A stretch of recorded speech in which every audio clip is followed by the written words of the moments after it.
Hey viewers, welcome to another game as a Casual Pro Gamer. Today we are doing another support game, and this time it is Nunu playing support for Vayne. They are both friends, and this is their third game actually in 2 days.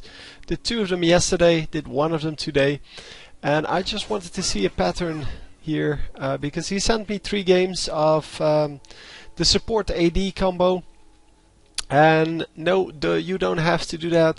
This is a one-time thing. I just wanted to see whether we can see kind of a pattern evolving in, well, the support play combined with the AD play. And yeah, we'll have to see if they can make it work this time. So the first time it was Alistar with Vayne, the second time Blitzcrank with Vayne, and now it is Nunu with Vayne. So all good supports, of course. There are some advantages and disadvantages to the different options there. Oh, that's kind of neat. This one is green and this one is blue. So all of the all of the players that are not me, well, not the one that recorded this replay, are green now. Huh, that's pretty neat. I'm going to turn on colorblind mode because for some reason it keeps turning off, and this way everything is light blue and dark blue. So let's see. So yeah, you have I have armor penetration runes as well on so full armor penetration runes on one of my pages, and it is pretty nice to play with, especially on Sivir. Because it does a lot of damage on her skills as well. So she has 2 skills that actually do physical damage, and that is just awesome to have. So Riven, for some reason, not starting off here with the wolves. This is, by the way, another ranked game, and you could already see that from the fact that they weren't grouped up together in the selection screen. Nunu is a little bit higher level than Vayne, and that's why he gets to pick before the Vayne. It's well, a thing that's only available in, yeah, it only happens in ranked games. In normal pre-mates, so if you do a normal game, then the pre-mates are always stuck together, so you're always next to each other in line. And yeah, they already changed the way that selection screen works, but still, it is, yeah, in ranked games it's all based on ELO, and that is probably good, because the high-level ELO players in your game can then select the best champions for them. They don't have to wait until the last possible pick chance to get the champion they want, because the chances of winning severely increase if you have a good carry on your team. If the players that are the good players on your team will actually play their best champions. So yeah, Nunu is kind of the not so good choice in my opinion with Vayne. I mean, we saw Blitzcrank and Alistar do very well. But I think Nunu is not as good an option because he doesn't have a stun. And the chain stun, so the support stun into Vayne stun, that is what makes them so great. So in the past 2 games, what we saw was that every time the support engaged, the Vayne got a stun off, and if she got the stun off, because she missed it a couple of times, but if she got the stun off, she would get a kill every time. So it's something that is definitely worth remembering if you play Vayne. If you can't get the stun and you're trying to get the kill, then just back off. If you're just doing it to harass, then of course you need to back off anyway. But after you miss the stun, you should just back off, because the enemies are going to run out, and if someone comes in... So, for example, this wasn't the problem. This was just to get Alistar out of the face of Nunu. That's good. It doesn't matter whether that stuns or not. It was just meant to get Alistar away from Nunu, to make sure that Nunu can survive. And of course there's a big difference there in how that works because if and you need to give the speed the blood ball to Vayne, because she needs that additional movement speed all the time. But yeah, if Vayne can land a stun, yeah, you just get a bunch of free auto attacks. And the good thing with Alistar and Blitzcrank is they can follow it up with another stun. So even if you grab with Blitzcrank, for example, so you grab with Blitzcrank and you go into the Vayne stun, then the next thing that can happen is you can pop them up with your Power Fist. So you have another stun to follow up. Alistar also, if you stun them with your Q command, Pulverize, then you still have the headbutt to follow it up with, exactly this. And that is what's so good about that combination, the triple stun. And of course Leona does exactly the same thing. So if this was Leona as the third choice for this support trio, then I would have totally understood their intention. Their intention would have been to land a triple stun. Because she also has, well, she actually has 3 stuns, Leona, so you would have a quadra stun, I guess. Quadruple stun. And yeah, all in all, that is what makes easy kills. If you can land those stuns and you make sure that the enemy cannot get away. And you can see if Ashe is this low, well, she's not completely low, but she's almost out of mana. She lost about 200 HP already. Yeah. And yeah, if you can stun her. She has 500 HP, sure, but that 500 HP is not going to be enough. The 500 HP will melt like butter, because yeah, Vayne does 82 damage there, but also has her her abilities to do damage. And oh, getting into some trouble here. Yeah, no ward out, and the Maokai obviously knowing what he's doing, and attempted to knock her back a little, but that was not happening anytime soon, because Vayne flashed out or tumbled. I don't actually know. I think she flashed, but yeah, she does have a flash. So, assuming she used both the flash and the heal there, because normally it is worth it to go both, so to use both. And yeah, she still got killed here, because the enemies could follow up that snare with, well, more CC.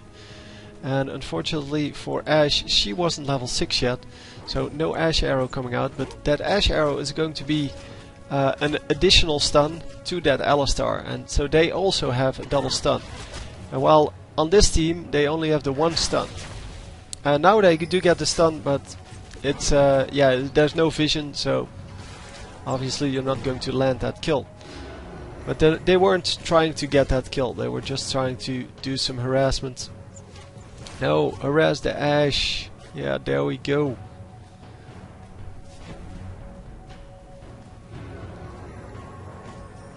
So yeah, Alistar is going to have a very, very hard time healing up the Ashe, so it's probably not going to happen. It is probably going to be just the... Well, he's going to have to wait... oh wow. Yeah, he's going to have to wait until Ashe actually goes back to heal before she will be full health again. Although he is doing a pretty good job. Yeah, it's a really cheap spell, the heal, and it really sucks that Vayne disconnected here. I don't know what happened. Hopefully she will come back soon, because otherwise we don't really have the matchup that I hoped this would be. So, is this guy really top lane, or is he the jungler? Because he could be both. He is actually the jungler. The top laner is Nasus, but he got killed. I thought he got a kill, but wow, getting another kill there. Well, Ryze coming in, of course. Yeah, Ryze being where he shouldn't be, of course, and the enemy is not paying attention to that, and therefore, yeah, they got an easy kill. That's great, of course. I mean, if you can get this done as a mid laner, you gain a lot more gold. But not only that, you also gain a lot of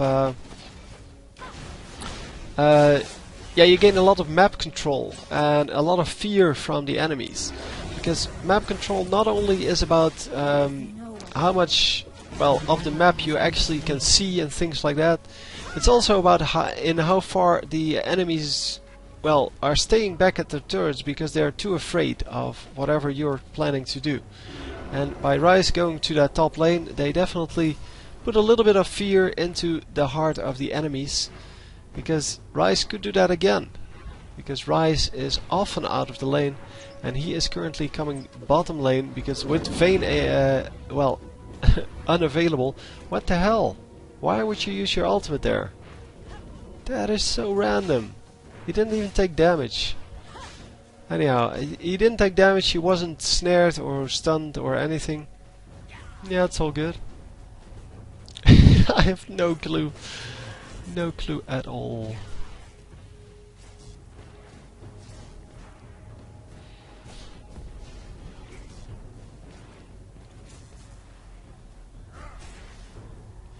So yeah, the lane getting pushed here by Ryze, and yeah, that's good because, well, all the minions at their turrets, that isn't going to work. Where is Vayne? Vayne disconnected, dude.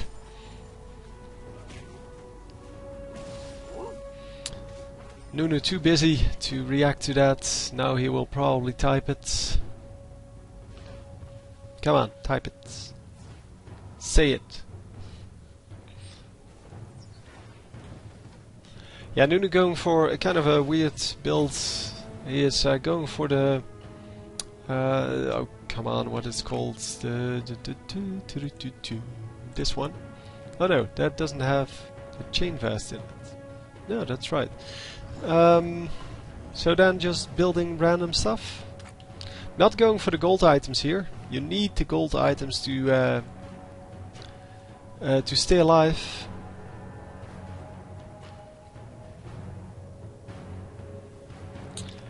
And Nunu apparently not in a position to say where Vayne is. Vayne probably completely crashing her internet there.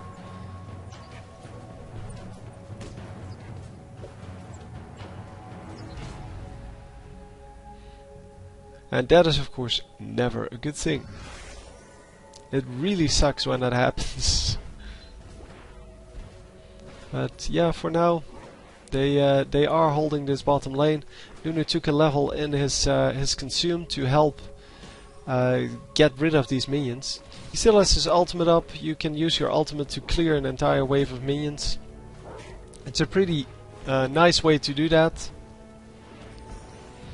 And yeah, the ultimate is well, is free if you charge up your free spell. And it has a 150-second cooldown, which is pretty long. But since we're not team fighting anyway, it's not going to do anything.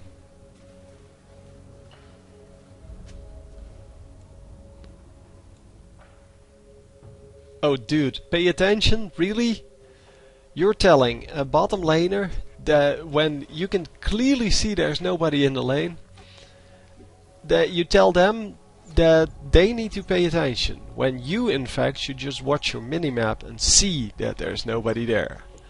By the way, you should always watch out when there's a jungler in the game, because they can always gank you, so overextending is never a good... well, yeah, it's never good, in general. A summoner has disconnected. Oh, he again disconnected? May mean that he will reconnect now. The Nunu ultimate coming up, but not doing damage. What? That did no damage. But they are going to catch one of them, and we have some nice lag going on. It's always the case here. I don't have any idea. Has reconnected, yeah? Come on, you can say it.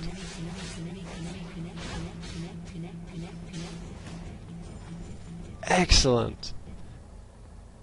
So let's pause the game for a moment. Wait until this actually clears up, because this is just annoying. There we are, 13 FPS, 30 FPS. Woohoo! So we are back. Not a whole lot happened except that Vayne reconnected. Vayne will be behind now in level.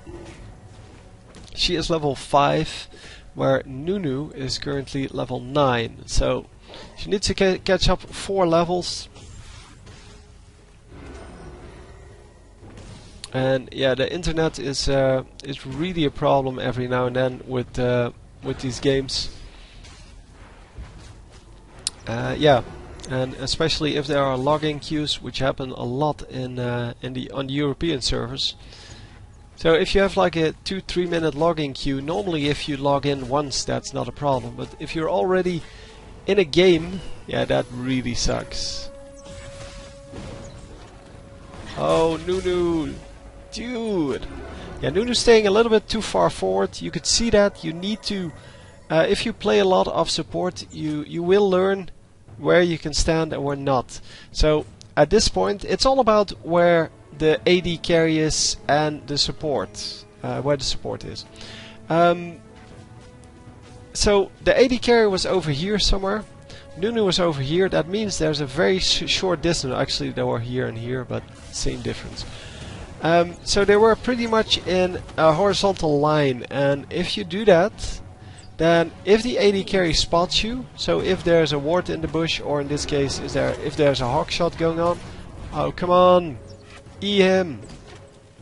No, Nunu's going to die here. Come on, this guy is getting out of here.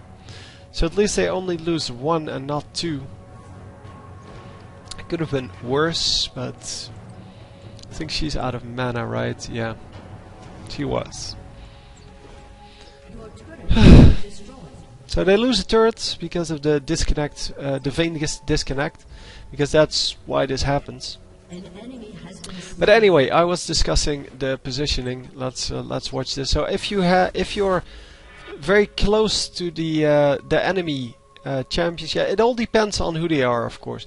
You know, Ashe has a hawk shot. If she's here, then it takes you until right about here to get out of her range. So it takes at least 2 seconds to get out of range, especially with the slow on, or well, with the slow on.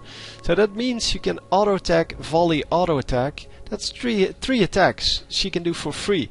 If you just stand over here, you still have the vision in the bush, but you are out of range of her, and that is a huge difference. And with Alistar it's way more complex, because Alistar can actually just flash pulverize you, then walk around you, headbutt, and then you will stay in range for a long time if you make that mistake. But you'll only make that mistake like 3 times, and then you'll learn.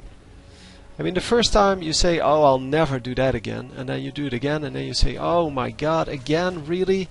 And then the 3rd time it happens, you say, okay, now I'm done with this. And then you learn that if there's an Alistar in the game, you should be nowhere near them, because Alistar as an opponent really sucks.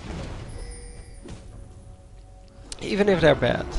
Even if they're bad, they can still land the single spells. And they can still land the stun and the headbutt and things like that. It's pretty easy to do. The combination is a little bit harder, so the headbutt into pulverize is a little bit harder to pull off, but it's still doable for a bad player. Come on, get the Ashe. There we go. The Ashe heal there was completely unnecessary. She was dead anyway. She should have used the heal for a later situation. And how is that a lucky Rise? Rise died, right? Yeah. Rise died and didn't get a kill. So how is that a lucky Rise in any regard? Oh my god. Oh my god. Okay, so second thing you should learn is when not to tower dive.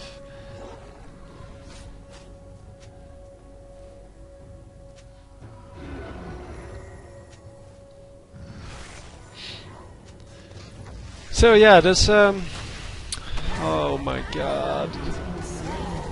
Yeah, you know there's a ward in that bush, and still you stand right in it. Oh man. You need to pay attention to what the enemies are doing. You need to pay attention to who your enemies are. So he was out of mana there, so couldn't stay in. Vayne figured it out. And yeah, so he did see it, he just didn't remember. And you need to pick up on that. And that's why if you're in the bottom lane, things get ugly really fast. Because there are already 2 champions there. So if the gank comes in, that's a 3rd champion. It's going to be a 3-on-1 situation. Because they're going to focus one of you, of the 2 of you. That's why ganks in the bottom lane are so deadly. I mean, yeah, this is of course also very deadly. I wanted to say it, but I thought, well, that's never going to happen. He's never going to get ganked over here. Because every time I say something like that, they will just not do it. But yeah, it's kind of the standard thing. If the support is farming away from the turret, so in this case over here, the whole enemy team will come to gank them. If you watch my my games in which I play, because a lot of you seem to not realize that there are a lot of those on my channel. But if you watch those, then you see that that happens to me a lot too. Only I know how to avoid it, and I know, for example, that if I flash over here, then I will be able to escape, because they will all go back in here and I will be able to escape like this. So anyhow, it's all good, it's all good. The Nunu just, yeah, apparently learning how to play support. And support is, yeah, definitely not the easiest role on the team. I think, I'm not saying that jungling is easy, I'm just saying it's the easiest role on the team. I think. Maybe top lane. One of the two. Because they both have very little to do with the rest of the game. The junglers get blamed for things a lot, but that's beside the point. Most of the times it's not their fault. The jungler is just there to get extra experience, extra gold, and if you can get off a gank, that's awesome, but you should never count on that as a laner. Because that's just not the way it works. If there are wards out or anything like that, your jungler gets completely negated and there is nothing he can do. So once again, almost going in there as Nunu, but fortunately Ashe ran out of there.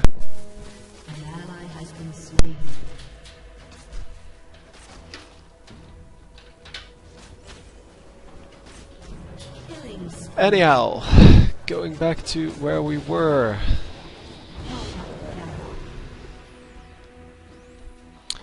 Yeah, the Warwick gets killed over there, but we couldn't really see how close it was.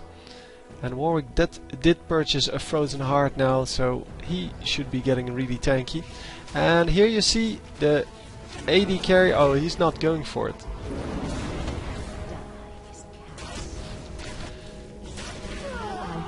Oh man, yeah, the Ashe really walked past the Nunu there. Could have killed the Nunu. And yeah, Ashe now using both her summoners, but they did get a kill for 0, so that was good enough. And Nunu, yeah, once again, as I said, it's really hard to go up against an Alistar, and you should really stay clear of him.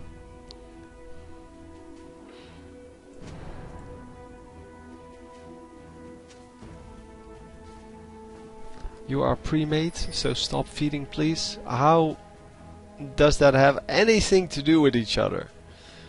Like, soloers are better at not feeding?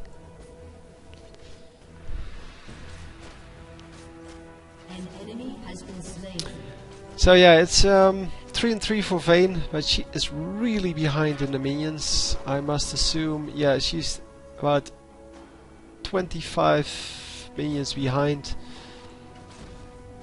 And she's going to pick up some of them here. But if she can not push the lane here, that would be awesome. She needs to stop attacking. Stop attacking. Just last hit, dude. I don't understand why people don't get that. You need to have the wave pushed up to here. That way you can't get ganked. And you will never have the problems you just had. The only reason to push the lane at this point is if you have that Infinity Edge plus the Vampiric Scepter plus the Zeal. Because then you have enough damage to go team fight. But for now, by the way, you build Infinity Edge first to get the damage. So you can get, if you get one harass shot off, that does the most damage. If you get Phantom Dancer, that doesn't work because then you don't get that. So Vayne finally has some damage there, mainly because she came from the right angle. And she's going to get a double kill here. But yeah, what you want, you want the damage first, because that way last hitting is easier. That's a first. Then second, you want, if you can get one harass shot off, that is going to be more damage done than if you get a Phantom Dancer, which increases attack speed, but I'm talking about one harass shot here. And yeah, after that, so after you got that damage, you want the attack speed. And the attack speed comes from the Zeal, and the Zeal on its own is enough to get you into a team fight, to allow you to attack multiple enemies in a team fight. Not at the same time, obviously, but after the first one dies, you will be able to get a second one and a third one and so on. Because otherwise, that big amount of damage you have will result in like 2 hits and then the team fight's over. But if you have that extra attack damage, those 2 will become 3 or maybe even 4 hits. And the extra movement speed will also help with that. So that's why you build that, and then you upgrade that into a Phantom Dancer, and then after that you turn your Vampiric Scepter that you got after your BF Sword, you turn that into a Bloodthirster, because the Bloodthirster is the best lifesteal item in the game. Lifesteal is super overpowered, and you want to get that one item to get the lifesteal. Oh, a double stun there. That was not really good, but okay. A few tower shots going off on the team, but it's all good. It's all good. They are going to run out now, I'm assuming, because there's one more turret over here, and that turret can go down right now. So they did do a good job of just getting an extra advantage out of their advantage. So they killed a few guys, I think 3 or 4. And they got the Baron out of that, and now they use that Baron to pressure this lane, get a turret, and get a kill. I think they got a kill. Yeah, pretty sure they got a kill. Don't know who died, but someone died over here somewhere. And I think Vayne picked up their kill. Am I right about that? No, Vayne did not pick up that kill. Someone picked it up. Doesn't matter. Anyhow. Yeah, that's how the AD carries work, the build works. That's why you go that build. If on the other hand you go for Bloodthirster first, then you're building for kiting, as they call it. Although that is a pretty silly build, but it is true. If you can kite with what the hell is this guy doing? There's nobody near him, but yeah, he gets the kill anyway. Oh! Ouch! Nicely done. And are they going to be able to pick up anything else? They need to focus one champion. One. Yeah, finally Riven turning around, actually getting the kill there. So now, yeah, let's push this lane and get something out of this, because they killed 3, so there's no way they're going to defend this turret. Only Riven decides to go jungle, and that is not smart, because then it is 2 versus 2 again, and that is not a good deal. You want to have that 3 versus 2 in that lane if you can possibly get it. Nunu needs to get out of there. Yep, just going to run out. No, just get out of there. I'm going to get killed.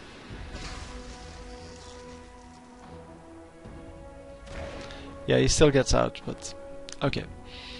Anyhow, yeah, the Bloodthirster, if you go that first, well, the problem with it is you get a very limited amount of extra damage. I mean, you do get damage, of course, and it works in the same way as the Infinity Edge.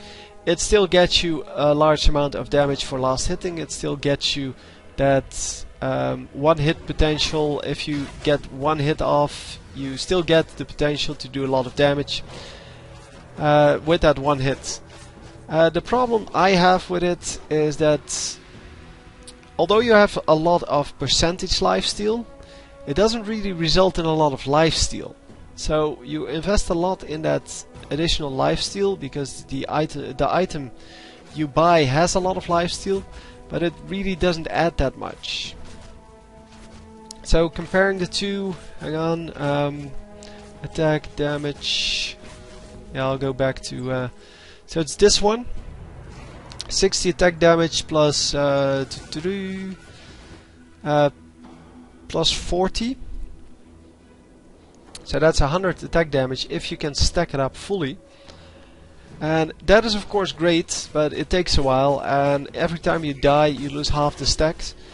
And it is great, but if you don't have the damage to go with it, because yeah, at this point I can't show it anymore, but there's 45 plus 25, there's 70 attack damage, so you have 200 damage at that point. So every hit you get with a fully stacked Bloodthirster will get you 40 life, which is a big amount, but assuming that you have a fight like this, it doesn't really matter. You don't really get that damage off. And it's a much better investment of your money for the early game to go into just damage, because then you can actually get the kill that you wouldn't get with the Bloodthirster.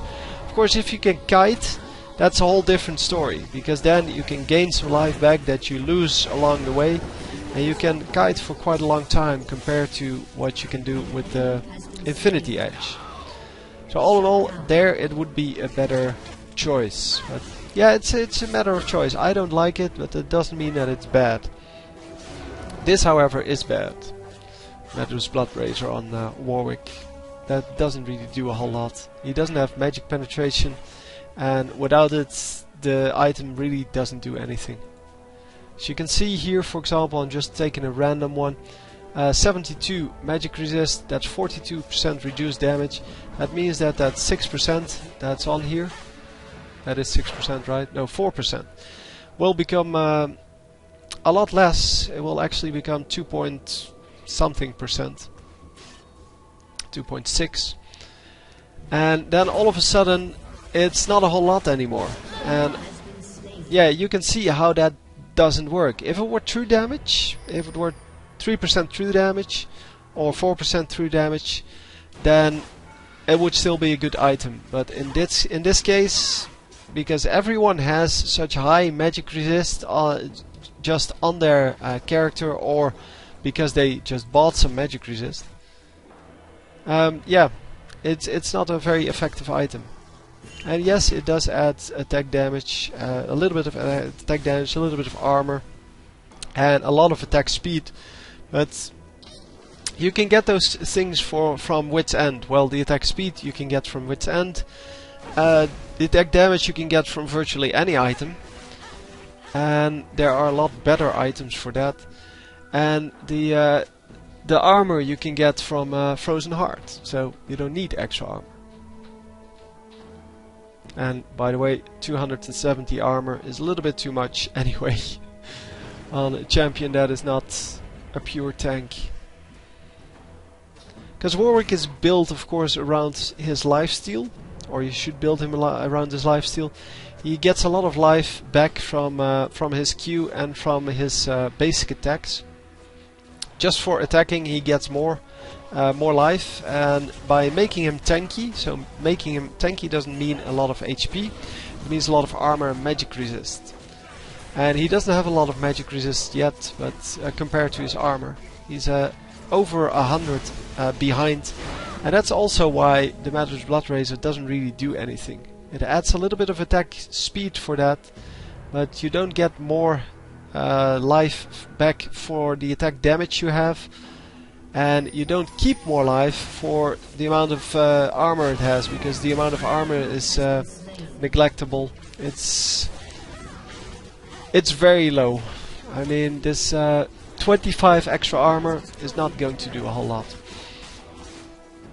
So yeah, think about your build, think about how effective will this item be. And as I said, just because I don't like an item doesn't mean that it's not a good item. I'm just explaining why I don't find it a good item. But if you like it, and if you build magic penetration on Warwick, then it is an awesome item. I mean, I've built magic penetration on Warwick, sure.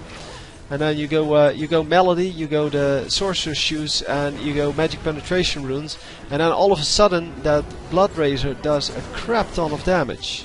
So it's not like it's a super bad item, it's just not effective enough for the amount of money you invest in it if you build the standard build.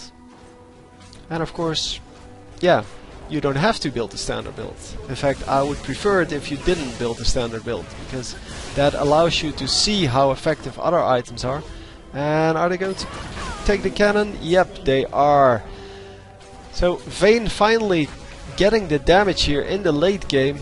Well, she does have the damage, but she really couldn't put it out because she wasn't really properly protected, and that may be because of this choice for Nunu instead of one of the hard CC carries, no supports, because that would of course be a different matter.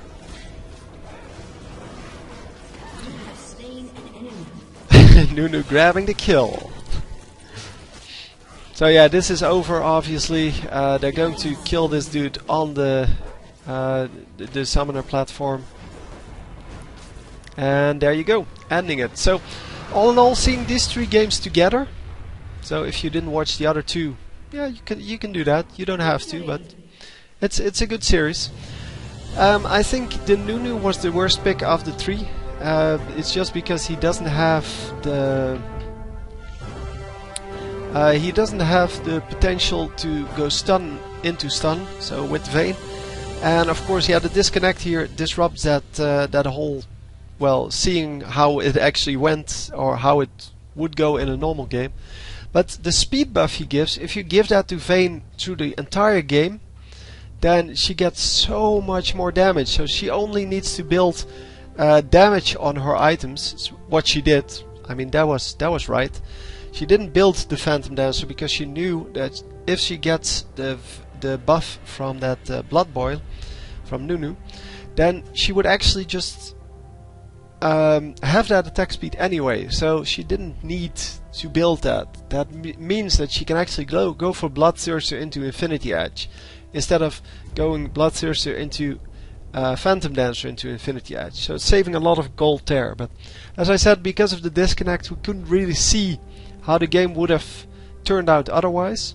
But still a very nice game. Some good moments, some bad moments, some things that need to be worked on, especially the positioning in the lane. So when do I harass, when do I not harass, against which champions, and where do I position myself in the bush. Those kind of items are really important. Also, where do I place my wards and when do I place my wards, because there weren't a whole lot of wards out, and especially if you place wards in the bushes or in the river, that gives you a lot of vision that you need with with a Vayne and Nunu combo, because as I said, Vayne and Nunu combo doesn't have the double stun, so you need to have vision on the other team that did have the double stun, because you really don't want to get the double stun on you. And yeah, we saw that most of the times that they got killed or even double killed, that was because of the double stun, because of Alistar's CC going into either Ash's Enchanted Crystal Arrow, so her ultimate, or her slow, just her Q, the Frost Arrow. So anyway, I hope you enjoyed, and I will see you next time. GG.